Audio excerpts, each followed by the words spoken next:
So I picked up this beautiful piece of flame maple at a local woodworking store. I'm pretty excited about it. If the grain on the inside of this wood is anything like the grain on the outside, it's going to be spectacular. And there you can see how the grain, the figure does run all the way through. And there I'm just taking a close look at it and trying to figure out which side I want to make the bottom of the bowl and top of the bowl. What side do I want to cut into? But first I've got to make it square.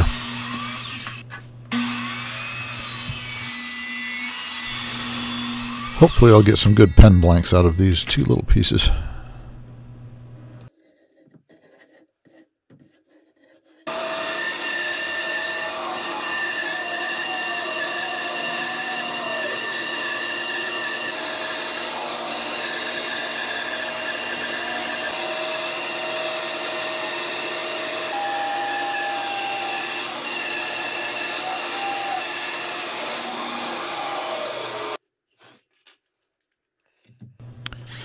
So after all the cuts, it's 11 1/4 in diameter and about 2 inches thick. I've got it all mounted to the faceplate, and I'll start working on the bottom of the bowl first. And because this is only 2 inches thick, I don't want to waste any material. So right away I'm marking for the mortise, which is the small circle, and then the foot of the bowl, which is that larger circle. And I'm just marking it with a pencil so I can see it better as I'm turning.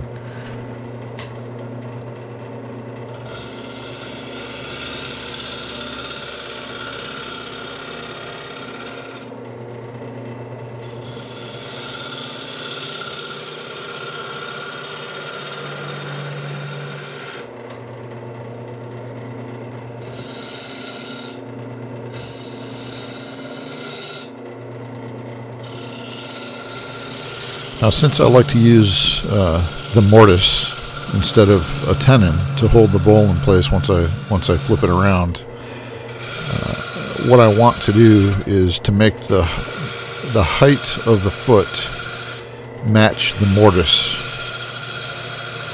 in depth, if that makes sense. Just so it's in proportion and the mortise doesn't look out of place on the bottom of the bowl. I know that a mortise can look a little bit unsightly, but if you work it together with the foot of the bowl, it can turn out pretty good. And we'll see how this does.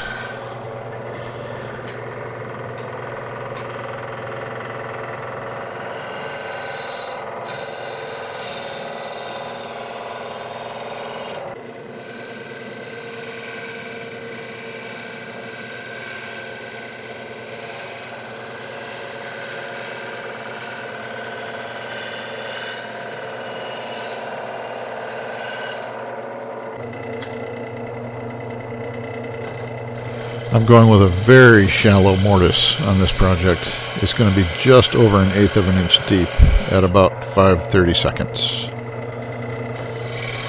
Now that's not a lot for the jaws of the chuck to hold on to, but the chuck jaws have a couple of little lips that'll bite right into the inside of that and hold on to it nicely.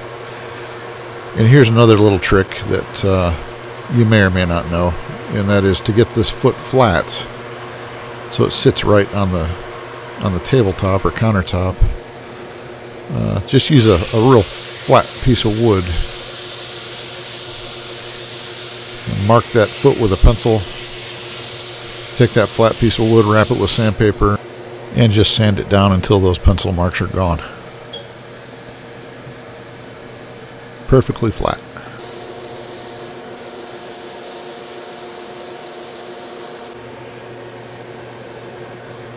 In here I'm sanding 180 up to 500, and I did deburr or raise the grain with denatured alcohol at 220 and then sand it again with 220. I just didn't show it on camera. I didn't record it. So I thought I'd give this Axe sanding paste a try. Great thing about it, it's completely food safe. And I just want to emphasize that I am not sponsored by or affiliated with any Axe products or that company in any way. This was a gift from Doug Moore of the Pole Barn Productions, a friend of mine, and I sure appreciate it.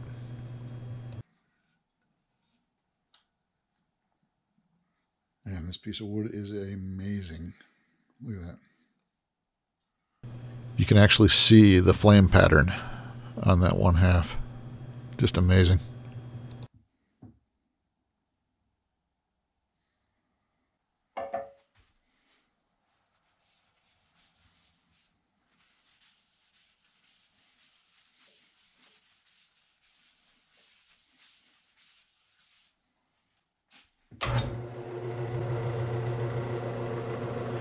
So I did all the sanding and abrasive work at about 600 RPMs, and I just bumped it up to 850 there to finish the polishing. And wow, I got to say I'm pretty impressed with this product. Look at the grain. My goodness, so much movement. Okay, before I flip this around and start digging out the inside, let's take a look at what some of you have been doing. Tim Kinsey made these. Really nice. And thanks for your service. Andreas made these. He's a really talented woodworker, wood turner from Austria. Stephen Watson made this beautiful bowl. You might know him as Stephen's 8x6 Workshop. Check out his YouTube channel. Tell him I said hi. And here's a good look at how those jaws are going to hold on to that real shallow mortise as I turn those jaws out into expansion mode.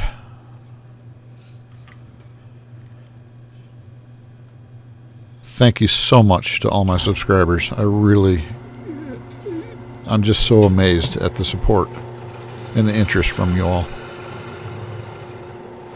I really just don't have the words, but to say thank you. And I appreciate every single one of you.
I did use the bowl gouge just a little bit more on the walls, the inside walls of the bowl, before I started sanding.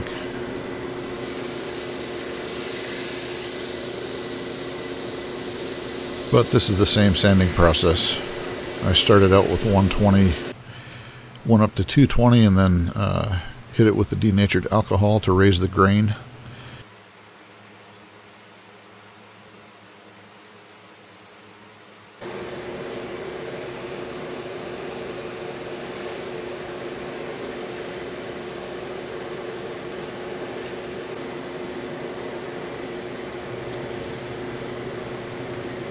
So I sanded up to 500 grit again, and I'm hitting it with the Axe abrasive paste.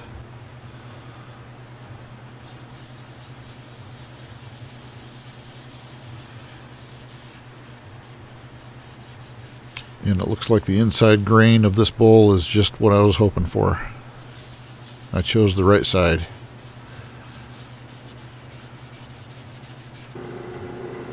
I should have some good flame patterns going on the inside of this bowl as well.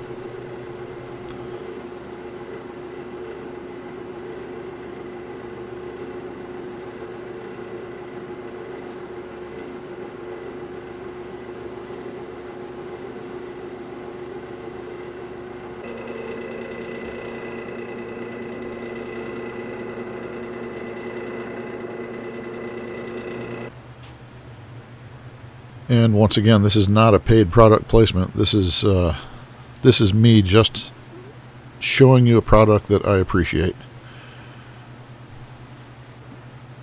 I thought maybe an unsolicited opinion on a product, or a unpaid for opinion on a product, might be something that you appreciate as my audience.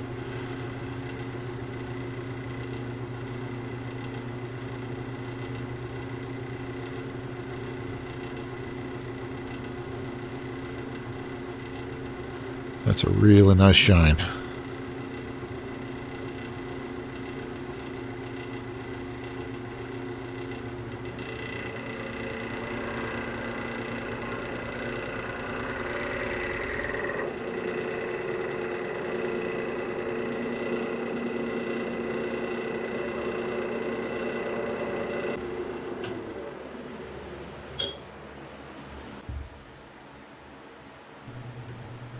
My original intent for this piece of wood was to do a router and resin inlay. And I gotta tell you, I'm really happy I changed my mind about that, because this grain is something special. There's no pattern that I could have carved into the bottom of this bowl that would have made this bowl any better. I think it would have taken away from that beauty that you see right there. Let me know what you think.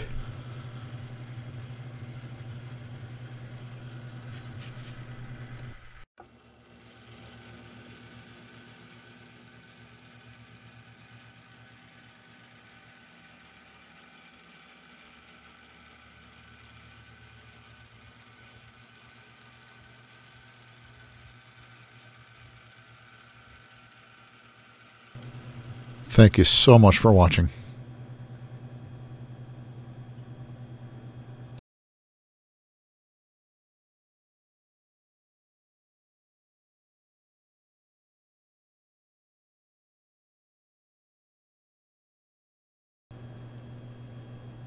Semper Fi.